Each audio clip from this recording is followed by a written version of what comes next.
नमस्कार मंडळी, स्वागत आहे तुम्हा सर्वांचं आणि सुप्रभात. तर मंडळी, आज आहे 222 पोर्टल. होय मंडळी, आणि 222 हा अंक एक देवदूत म्हणजेच एंजलचा नंबर आहे, एंजल अंक आहे, दिव्य शक्तींकडनं येणारा एक संदेश. आणि याचा अर्थ असा असतो की तुम्ही तुमच्या आयुष्यात समतोलता आणायला हवी किंवा तुमच्या आयुष्यात समतोलता येत आहे. काही जणांकरता हा जो अंक आहे तो त्यांच्या प्रेमी जीवनाला सुद्धा एक दर्शवतो. काहींच्या बाबतीत काही नवीन सुरुवाती होणार आहेत हेही दर्शवतं, आणि तुम्ही एकजूट होऊन राहायला पाहिजेत हेही हा अंक दर्शवतो. तर मंडळी, ह्या पोर्टल निमित्त तुम्ही करणार काय आहात? अतिशय सोपा असा उपाय आहे सांगते मंडळी. आणि आज आहे शनिवार रविवार, नक्की तुम्ही करू शकता, दोन्ही दिवस करा हे सांगेन.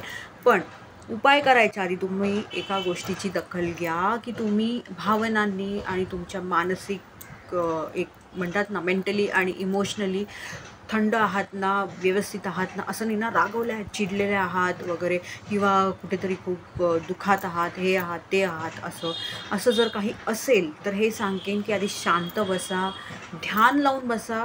जेव्हा तुम्हाला वाटेल की हो आता ठीक आहे, आता खूपसं बरं वाटतंय, त्यानंतरच वही घ्या, कागद घ्या, पेन घ्या, निळ्या रंगाचं पेनच सांगेन मी शक्यतो.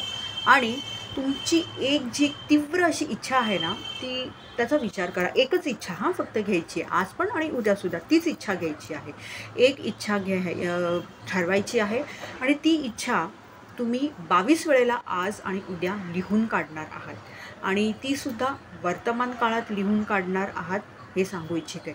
उदाहरणार्थ, मला नोकरी मिळाली आहे, मला या ठिकाणी नोकरी मिळाली आहे, माझा व्यवसाय या क्षेत्रात अतिशय सुंदर चाललेला आहे, माझी तब्येत अतिशय नेहमीच उत्तम असते. अशा प्रकारे वर्तमान काळात लिहा. एका गोष्टीची खात्री बाळगा मंडळी की तुम्ही एकही नकारात्मक शब्द तर वापरत नाही आहात ना, हे सांगेन.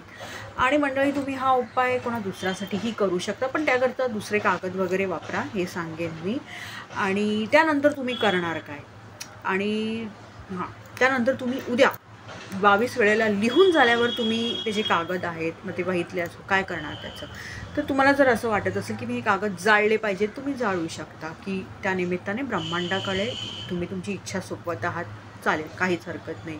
मातीत तुम्ही पुरवू शकता, कारण मातीसुद्धा नाही म्हटलं तरी निसर्ग ब्रह्मांडाशी संबंधित आहे, मदर अर्थला दर्शवते माती म्हणजे. तर कुठेतरी तुम्ही तुमची इच्छा जी आहे, ती जी आपली पृथ्वी आई आहे, तिला तुम्ही सांगत आहात हे त्याचा अर्थ होतो. किंवा तुम्ही ते कागद तसेच ठेवले तरीही चालेल, काहीच हरकत नाही आहे हे सांगेन. पूर्ण विश्वासाने करा हा उपाय मंडळी, आणि खूप सोपा असा उपाय आहे, त्यामुळे नक्की करा हे सांगेन मी. अजून एक गोष्ट ही सांगेन मंडळी, की असं नाही म्हणणार की सगळ्यांच्या इच्छा लगेचच पूर्ण होतील, पण नक्कीच बऱ्याच जणांसाठी त्यांच्याकरता काही दरवाजे तरी नक्कीच उघडतील हे सांगेन. कारण हे जे पोर्टल्स असतात ना, हे आध्यात्मिक जगात ना खूप सकारात्मक असे बदल घडवून आणतात, त्या दिवशीसुद्धा आणि त्यानंतर काही दिवससुद्धा.